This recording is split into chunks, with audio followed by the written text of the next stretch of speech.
تاجدار مدینہ کا پیغام سنو، ایک حدیث سنو، بات کو ختم کر رہا ہوں۔ والی کائنات مصطفیٰ کریم نے اعلان فرمایا، میرے آقا نے فرمایا اے لوگوں سنو، تین لوگ ایسے ہیں کہ انہیں جنت تو بڑی چیز ہے، جنت کی خوشبو بھی نہیں ملے گی۔ کتنے؟ تین لوگ، بولو کتنے؟ تین لوگ۔ فرمایا حضور نے کہ جنت تو بڑی چیز ہے، جنت کی خوشبو بھی نہیں ملے گی۔ کون ہے وہ تین لوگ؟ مسلمان نوجوان کی شان تو یہ، اپنی بیٹیاں، غیروں کی بیٹیوں کی عزتوں کا بھی مسلمانوں نے خیال کیا ہے۔ ایک یہودی کی بیٹی بازار کے اندر، اور بازار میں کسی نے اس کو چھیڑ دیا، کسی نے ذرا سا اس کو کچھ کہہ دیا، ایک مصطفیٰ کا دیوانہ بازار میں کھڑا ہے، مدینے کا بازار ہے، مصطفیٰ کا ایک صحابی کھڑا ہے، اللہ اکبر کبیرہ، تاجدار مدینہ کے غلاموں، میرے مصطفیٰ کریم کا وہ غلام اس یہودی بیٹی کی عزت کی حفاظت کے لیے آگے بڑھا، اور اس نے آگے بڑھ کر اس کی عزت کی حفاظت کی۔ اس بھرے بازار کے اندر اس یہودی بیٹی کو، اس یہودی کی بیٹی کو وہاں سے باعزت اس کے گھر تک پہنچایا، اور جو چھیڑ رہے تھے ان کو وہاں سے ہٹایا۔ اے میرے عزیزوں، یہ مسلمان کا کردار تھا۔ کل تک مسلمان دوسروں کی بیٹیوں کی بھی عزتوں کا خیال کرتے تھے، آج کا نوجوان اپنی بہنوں کی عزتوں کا خیال نہیں کر رہا۔ تو غیر کیا کریں گے؟ نہیں کریں گے۔ حضور نے باپ کے سینے میں بیٹی کا پیار ڈالا تھا، مگر یہ پیار نہ جانے کون سی منزل پہ پہنچ گیا کہ جس مصطفیٰ نے یہ بیٹی کی محبت سکھائی تھی، اسی آقا کی تعلیم کو باپ نے بھلا دیا، اور اس نے بیٹی کو کیا سے کیا بنا دیا۔ باپ کی لاپرواہی، ماں کی لاپرواہی، حالات کتنے بدلے۔ کیا آج آپ سوچ سکتے ہیں جتنا معاشرہ ہمارا خراب ہو گیا؟ بات یہ ہے، ہم لوگ بس یہ سوچ لیتے ہیں کہ چلو جو ہو رہا ہے ہونے دو، ہم سے تھوڑی رکنے والا ہے، ہم کیا کر سکتے ہیں؟ یقیناً ہم ہی کر سکتے ہیں، ہم ہی اگر بدلاؤ پیدا کریں گے تو بدلے گا ماحول۔ ہم اگر یہ سوچ لیں کہ ہمارے اکیلے کے کرنے سے کیا ہوگا، ایک ایک قطرے سے دریا بن جاتا ہے۔ ایک ایک آدمی جب اپنے اپنے ماحول کو بہتر کرتا چلا جائے گا تو چیزیں خود بخود بدلتی جائیں گی۔ تاجدار مدینہ کا پیغام سنو، ایک حدیث سنو، بات کو ختم کر رہا ہوں۔ والی کائنات مصطفیٰ کریم نے اعلان فرمایا، میرے آقا نے فرمایا اے لوگوں سنو، تین لوگ ایسے ہیں کہ انہیں جنت تو بڑی چیز ہے، جنت کی خوشبو بھی نہیں ملے گی۔ کتنے؟ تین لوگ، بولو کتنے؟ تین لوگ۔ فرمایا حضور نے کہ جنت تو بڑی چیز ہے، جنت کی خوشبو بھی نہیں ملے گی۔ کون ہے وہ تین لوگ؟ تاجدار مدینہ نے فرمایا پہلا ہے بے نمازی جو نماز نہیں پڑھتا، اور دوسرا کون ہے؟ فرمایا میرے مدنی کریم آقا نے، دوسرا وہ ہے جو ماں باپ کو ستاتا ہے، ماں باپ کا دل دکھاتا ہے، اور ایک روایت کے مطابق دوسرا وہ جو شراب پیا کرتا ہے۔ اچھا، وہ نوجوان جو شراب کے جام اٹھانے لگا ہوا، کیا اب وہ اپنی قوم اور اپنی بیٹیوں کی عزت کو سمجھے گا؟ اس کی حمیت کیا اتنی اب باقی رہ گئی ہوگی؟ جس قوم کے نوجوان شراب کے نشے میں اور باقی نشے کرنے لگے ہوں، اور نشے میں بدمست ادھر ادھر پڑے نظر آتے ہیں، مگر الحمدللہ خوشی اس وقت ہوتی ہے جب آج بھی ہمیں وہ نوجوان ملتے ہیں کہ جو اللہ اور اس کے رسول کے ذکر کی محفلوں میں آ کر بیٹھتے ہیں اور پھر اپنی محبتوں کا اظہار کرتے ہیں۔ آج بھی ایسے نوجوان جب ملتے ہیں تو طبیعت شاد ہوتی ہے۔ میں یہاں آیا بچے جوان میرے پاس بہت سارے ایک آ گئے، کہنے لگے حضرت ہم آپ کے بیانات سنتے ہیں، اتنا سن کے تو کم سے کم تسلی ملتی ہے کہ ہاں ابھی اتنا تو ہے کہ ہماری نئی نسل جہاں ایک طرف حالات اتنے خراب ہیں کہ دنیا صرف گانے ڈرامے سیریل فلم مووی اسی پہ لگی ہے، وہاں کم از کم ہماری نئی نسل اتنا تو کر رہی ہے کہ وہ بیانات تقریریں نعت منقبت یہ سب سن رہے ہیں، اللہ اور اس کے رسول کو ذکر کو سن کر انہیں خوشی مل رہی ہے، ان کے دل کو سکون مل رہا ہے۔ اسی طرح اگر بدلتا جائے ماحول معاشرہ اگر تبدیل ہوتا جائے تو پھر انشاءاللہ تعالیٰ وہی بہاریں آ جائیں گی۔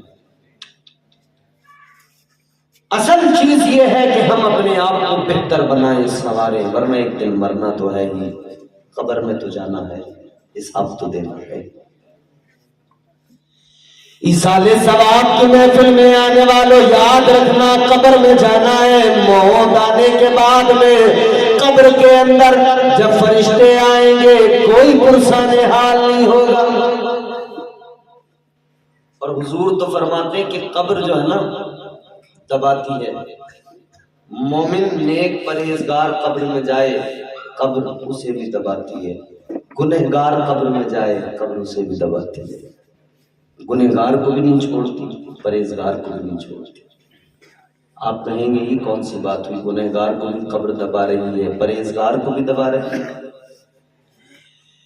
ہاں میرے عزیزوں غور کرو، گنہگار کو بھی دباتی ہے قبر، پرہیزگار کو بھی نیک کو بھی دباتی ہے، مگر انداز کیا ہے؟ فرمایا گیا جب گنہگار قبر کے اندر جاتا ہے تو قبر اس کو دباتی ہے، تو اس طرح دباتی ہے کہ ادھر کی پسلیاں ادھر اور ادھر والی پسلیاں ادھر ایک دوسرے میں یوں اندر کو گھس جاتی ہیں، ہڈیاں ٹوٹنے لگتی ہیں، جسم سارا چور چور ہونے لگتا ہے۔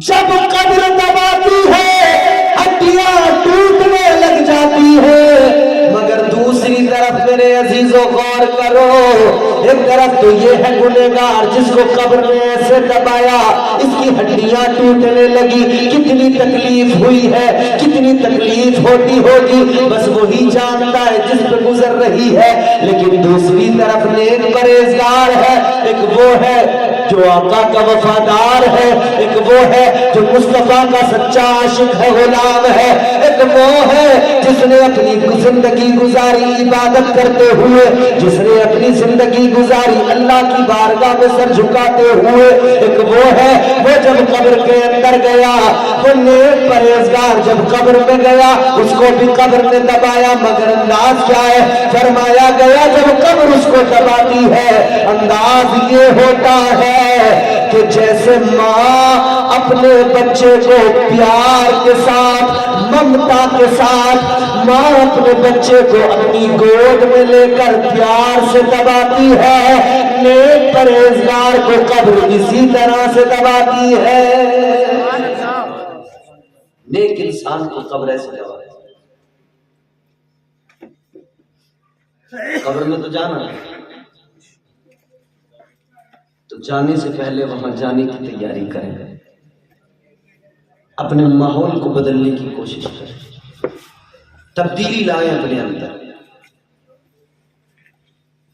ایک وہ جو نماز نہیں پڑھتا حضور فرماتے جنت تو بڑی چیز ہے جنت کی خوشبو بھی نہیں پائے گا، ایک وہ جو ماں باپ کو ستاتا ہے، جنت تو بڑی چیز ہے جنت کی خوشبو سے بھی محروم رہے گا، اور ایک تیسرا آخری سب سے خطرناک تاجدار مدینہ والی کائنات مصطفیٰ کریم نے فرمایا یہ تیسرا کون ہے؟ تیسرا فرمایا جس کے گھر کی عورتیں بے پردہ گھومتی ہو، آقا نے فرمایا جنت تو بڑی چیز ہے جنت کی خوشبو بھی اس کو نہیں ملے گی۔ جس کے گھر کی عورتیں بے پردہ، بات سمجھ میں آ رہی ہے یا اوپر سے جا رہی ہے؟ تو آپ کی آواز ہی نہیں آ رہی ہے۔ جس کے گھر کی عورتیں بے پردہ گھومتی ہوں، یہ گوبر کے پلے لے کے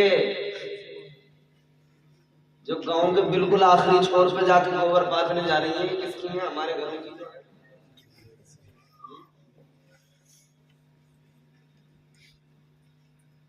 آقا نے فرمایا، تاجدار مدینہ نے اعلان کیا، جنت تو بڑی چیز ہے، جنت کی خوشبو بھی یہ بازاروں میں جا جا کے جو کپڑے پسند کر کر کے لا رہے ہیں، سنبل میں جا کے دیکھو، سورج پلازا میں نیچے والی مارکیٹ میں دیکھو تو عورت، اوپر والی میں دیکھو تو عورت، عورت پہ عورت، عورت پہ عورت، جدھر دیکھو عورت۔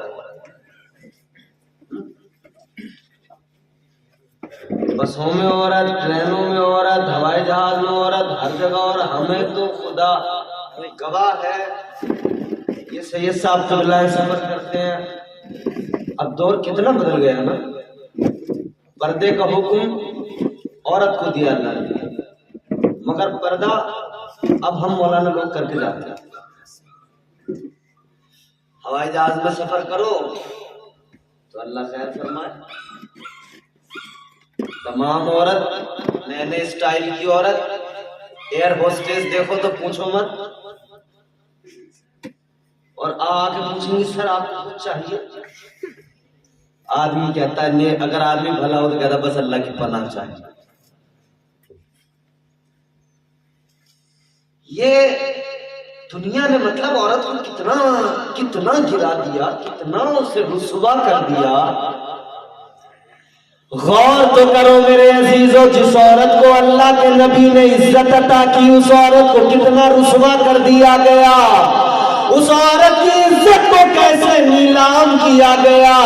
1 روپے کی ماچس بھی بغیر عورت کے فوٹو لگائے یہ لوگ نہیں بیچ پا رہے ہیں، اور کتنا اسے رسوا کریں گے۔ 1 روپے کی ماچس، اور جس عورت کی اتنی عزت، اس کی فوٹو چھاپ کے تمہیں 1 روپے کی ماچس بیچ دے۔ جہاں دیکھو عورت، عورت، عورت۔ یہ بھیا کہاں سے آ رہی ہیں؟ کئی ودیشوں سے آ رہی ہیں، بتاؤ مجھے، یہ ہمارے تمہارے گھروں کی ہیں؟ حکم تو یہ تھا کہ کپڑے اگر لا کر دے تو شوہر بیوی کو لا کر دے۔ اب کوئی شوہر اگر سوچتا بھی ہے نا کہ کپڑے میں اپنی مرضی کے پہناؤں گا، میں لا کر دوں گا، مارکیٹ نہیں لے کے جاؤں گا، تو اور تو بڑی چالاک ہے۔ جیسے یہ کپڑے لے کے آئیں گے، دیکھیں گے یہ لائے ہو، سمجھ میں نہیں آتا، اس کا کلر اچھا نہیں ہے، اتنے اچھے اچھے کلر آ رہے ہیں، دوسرا کلر لینے گیا، پھر یہ آدمی دوسرا کلر لے کے آیا تو پھر اس نے دیکھا اس کا کپڑا اچھا نہیں ہے، پھر لے کے گیا بیچارہ غریب، اب کی بار پھر چینج کر کے لایا، کہہ رہی یہ والا تو ڈیزائن 1 سال پہلے چلتا تھا، پھر گیا، پھر لے کے آیا، کہنے لگی تم نے بالکل کپڑا لینا ہی نہیں جانتا، پسند ہی نہیں تمہاری کوئی۔ اس نے بھی جھنجھلاہٹ میں کر لی، کپڑا پکڑ، وہ دکان ہے، جا کے خود ہی لے گیا۔ یہ تو چاہ رہی تھی کہ بس مجھے پرمیشن ملے کسی طرح، اس نے جلدی سے ٹانگا پرس، پہنا برقع، اور مارکیٹ مٹکتے ہوئے، اور برقعے سید صاحب اللہ رحم فرمائے، برقعے نہیں ہیں، عذاب ہیں، برقعے تھوڑی رہ گئے، پہلے وہ برقعے چند بزرگ خواتین سر پہ انہوں نے ٹوپی رکھی پورا نیچے تک، وہ اب پتہ نہیں لگ رہا اندر بوڑھی عورت ہے، جوان ہے، کیا اس کی عمر ہے کوئی اندازہ، اور اب تو برقع دیکھ کے آدمی حیران ہو جاتا ہے، برقع دیکھ کے پیچھے پیچھے پیچھے پیچھے پیچھے پیچھے سمجھتا پتہ نہیں کون سی شہزادی جا رہی ہے، کون سی حسینہ جا رہی ہے، اور جب جا کے اس نے برقع اتارا نا، اس نے دیکھا تو پوتی کا برقع پہن کے دادی گئی تھی، سمجھ رہے؟ اور برقع جب پہنے ہوئے تھے تو پوچھو مت، بڑی اترا رہی تھی، برقع اترانا تو اتنی لیچڑی اندر سے نکلی، سلیچڑی کپڑوں پہ بھی یہ بڑے بڑے داغ، کئی ودیشوں سے آ رہی ہیں، ہمارے تمہارے گھر میں تو ہے۔ عزت اللہ کے نبی نے دی، مگر خود ہی اپنی عزتوں کو پامال کر رہی ہے۔ اور عورت کی عزت کیا جانتے ہو؟ عورت کا مقام، پروردگار عالم خالق کائنات نے عورت کو جب پیدا کیا، پہلی عورت، پہلی خاتون حضرت حوا، کہاں پیدا کیا اللہ نے؟ جنت کے اندر پیدا کیا۔ حضرت آدم کو جنت میں پیدا نہیں کیا اللہ نے، ان کو پیدا کر کے جنت میں بھیجا، مگر حضرت حوا کو پیدا ہی جنت میں کیا۔ اللہ تعالیٰ نے حضرت حوا کو جنت کے اندر پیدا کیا، پھر حضرت آدم کو حکم دیا، فرمایا وَقُلْنَا يَا آدَمُ اسْكُنْ أَنْتَ وَزَوْجُكَ الْجَنَّةَ۔ اللہ تعالیٰ نے فرمایا اے آدم اپنی بیوی کے ساتھ، اپنی زوجہ کے ساتھ جنت میں رہو۔ پروردگار عالم نے عورت کو پیدا کیا تو جنت کے اندر پیدا کیا۔ سوچنے والی بات یہ ہے کیوں پیدا کیا جنت میں؟ مفسرین کرام فرماتے ہیں اللہ نے جو عورت کو جنت میں پیدا کیا اس کی وجہ یہ ہے، اس کے کئی سارے اسباب ہیں، مگر اس کی ایک وجہ یہ بھی ہے کہ اللہ تعالیٰ نے عورت کو جنت میں پیدا کر کے عورت کو مزاج دیا کہ تجھے جنت میں پیدا کیا جا رہا ہے، تیری آنکھیں کھلے گی، تجھے جنت کی بہاریں نظر آئیں گی، آنکھ کھلتے ہی جنت کے نظاروں کو دیکھ لے، آنکھ کھلتے ہی جنت کی بہاروں کو دیکھ لے، آنکھ کھلتے ہی جنت کی رانائیاں دیکھ لے، آنکھ کھلتے ہی جنت کا حسن دیکھ لے، آنکھ کھلتے ہی جنت کے نظارے دیکھ لے، آنکھ کھلتے ہی جنت کی شادابی دیکھ لے، آنکھ کھلتے ہی جنت کی شگفتگی دیکھ لے، آنکھ کھلتے ہی جنت کے گل و غنچہ کو دیکھ لے، آنکھ کھلتے ہی جنت کی کلیوں کو دیکھ لے، آنکھ کھلتے ہی جنت کا نکھار دیکھ لے، آنکھ کھلتے ہی جنت کا چمن دیکھ لے، آنکھ کھلتے ہی جنت کی نہریں دیکھ لے، آنکھ کھلتے ہی جنت کے باغات دیکھ لے، آنکھ کھلتے ہی جنت کے محلات دیکھ لے۔ اللہ تعالیٰ نے عورت کو پیدا کیا، جنت کے اندر پیدا کیا، فرمایا اے عورت تو دنیا میں بعد میں جائے گی، پہلے ادھر جنت کو دیکھ لے، جنت کو اچھے سے دیکھ کر جا، جب تو دنیا میں جانا تو اپنے گھر کو ادھر جنت دیکھ کے جا، ادھر اپنے گھر کو جنت کا نمونہ بنا دینا۔ اللہ نے مزاج دیا دنیا میں جو تو گھر بسائے گی نا، مرد باہر والا کہلائے گا، تو گھر والی کہلائے گی، تو تو اپنے گھر کو جنت کا نمونہ بنا دینا۔ مگر حالت یہ ہے کہ اللہ رحم فرمائے، آج کل جنت کا نمونہ گھر کہاں ہے؟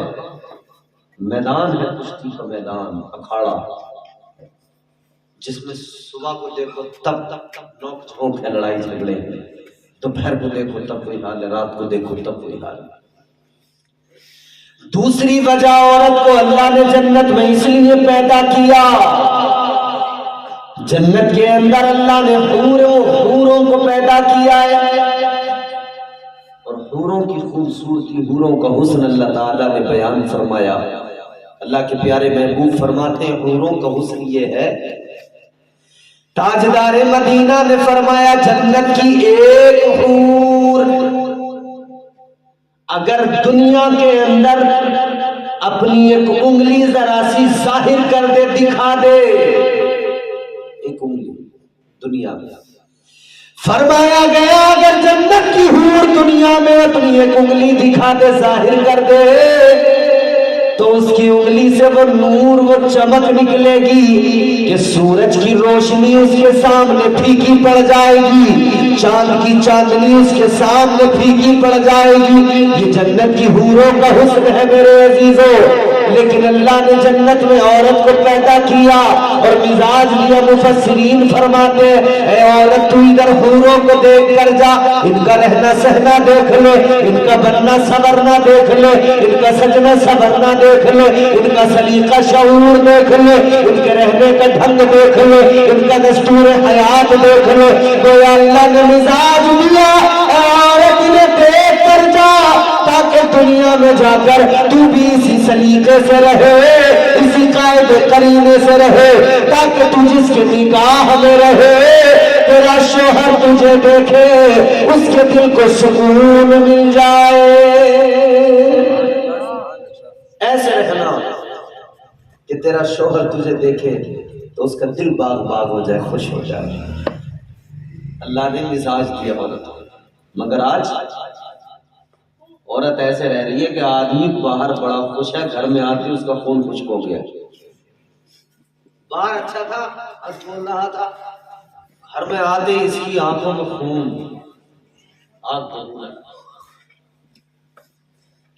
اور کمال تو یہ ہے, عجیب بات تو یہ ہے, حکم شریعت کا یہ ہے کہ شوہر کو راضی رکھو, عورت کے لیے کہ شوہر کو راضی رکھو.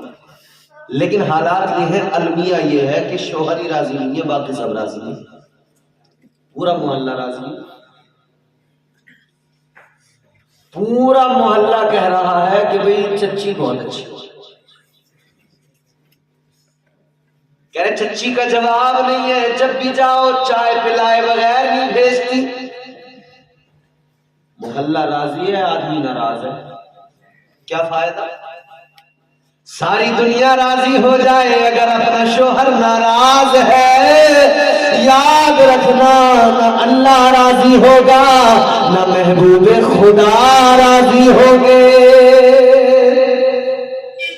تو عورت کو, بیٹی کو اللہ نے جتنی عزتیں عطا فرمائی ہیں, اللہ تعالیٰ نے جتنا اسے عزتوں کا تاج عطا کیا ہے, اتنا ہی آج کل ہمارے معاشرے میں اور خود عورت نے اپنے آپ کو رسوا کر لیا ہے. اتنے ہی زیادہ حالات میں بدلاؤ آیا ہے, تبدیلی آئی ہے.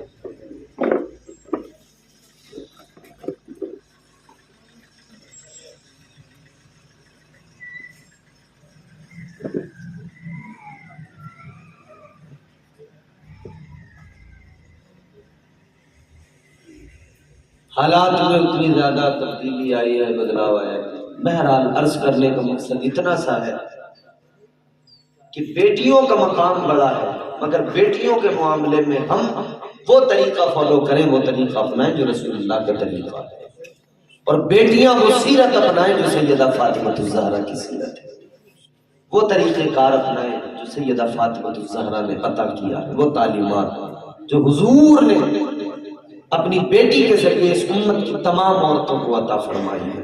وہ تعلیمات ہیں جس کے ذریعے زندگی بہتر بنے گی, زندگی خوشگوار بنے گی. اور جو میں بات عرض کر رہا تھا نا, ہم خود ہی ظالم ہے, خود ہی مظلوم ہے. سید صاحب یہ ایک تلخ سچائی ہے. آدمی روتا ہے, کریا وزاری کرتا ہے, فریاد کرتا ہے, لوگوں کو اپنا غم سناتا ہے, کہتا ہے جی میں کیا کروں, میرے پاس بیٹی ہے, مجھے اس کی شادی کرنی ہے, مگر جہاں بھی رشتہ کرنے جا رہا ہوں کوئی مجھ سے 4 روپیہ مانگ رہا ہے, کوئی 2 لاکھ 4 لاکھ کی ڈیمانڈ کر رہا ہے. کہتا کہ نہیں کہتا آدمی؟ بولو, ہر آدمی یہ رونا روتا ہے کہ نہیں کہ اتنا کیش مانگا جا رہا ہے, جہیز اتنا مانگا جا رہا ہے, لیکن اپنے گریبان میں کبھی جھانک کر نہیں دیکھا. آئی پی ایس بھی تو تم ہی ڈھونڈنے نکلے تھے, ڈاکٹر بھی تو تم ہی ڈھونڈنے نکلے تھے, انجینئر بھی تو تم ہی ڈھونڈنے نکلے تھے, مالدار بھی تو تم ہی ڈھونڈنے نکلے تھے, بڑا کاروباری بھی تو تم ہی ڈھونڈنے نکلے تھے, پھر روتے کس لیے ہو؟ کیا تم نے کبھی سوچا کہ اپنی بیٹی کسی دیندار کے ساتھ نکاح کر دے؟ کیا تم نے کبھی سوچا اپنی بیٹی کا نکاح کسی بھلے انسان کے ساتھ کر دے؟ کیا کبھی تم نے سوچا اپنی بیٹی کا نکاح کسی شریف آدمی کے ساتھ کر دے؟ نہیں. بھلے ہی کتنا بڑا مکار عیار کیوں نہ ہو, ہم چاہتے مالدار ہو. ہم دیندار ڈھونڈتے ہی نہیں, مالدار ڈھونڈتے تو روتے کس لیے ہیں؟ دیکھا کرو نا, دونوں طرف سے ہونا چاہیے نا, دونوں طرف سے ہونا چاہیے. بیٹی والا بھی کوشش کرے کہ میں اپنی بیٹی کا نکاح کسی بھلے غریب کیوں نہ ہو، شریف ہو، عزت دار ہو، اس کے ساتھ کر دوں، نمازی ہو اس کے ساتھ کر دوں۔ لیکن یہاں جب معاملہ یہ ہے کہ جب بیٹی کا نکاح کرنے کا نمبر آتا ہے تو گاؤں کا سب سے نمبر 1 کا آدمی چاہیے، سب سے بڑا مالدار، پھر دھان کے گھر کریں گے، بڑے مالدار کے گھر کریں گے، پھر جہیز کے لیے مظلوم بنتے ہوئے پھر روتے ہوئے کہتے ہیں جی ہم کیا کریں، بیٹی والے ہیں، ظلم ہو رہا ہے۔ بالکل بھی ظلم نہیں ہوگا، تم اپنی بیٹیوں کا نکاح کرو ان لوگوں کے ساتھ جو شریف ہیں، عزت دار ہیں، دیندار ہیں، حضور کے غلام ہیں، حضور کے شہدائی ہیں، ان کے پاس بھلی مال و دولت نہیں ہے، کوئی فرق نہیں۔ تو آپ مال دولت جب نہیں دیکھیں گے، دینداری دیکھیں گے تو خود بخود ماحول بدل جائے گا۔ وہ دیندار تم سے جہیز نہیں مانگے گا، وہ دیندار تم سے مال دولت نہیں مانگے گا، مال دولت وہی مانگے گا کہ آپ جس کے یہاں خود مال دولت دیکھ کے جا رہے ہو۔ اللہ تعالیٰ بہتر فرمائے معاشرے کو، ہم سب کو نیک عمل کی توفیق عطا فرمائے۔ آج کی اس محفل کو اللہ قبول فرمائے، پروردگار مرحومہ کے درجات کو بلند فرمائے، جنت میں اعلیٰ مقام عطا فرمائے۔ میں نے جو کچھ بھی عرض کیا اس میں جو غلطیاں ہو گئی مولا معاف فرمائے۔ استغفر اللہ ربی من کل ذنب واتوب الیہ۔ کلمہ شریف پڑھے لا الہ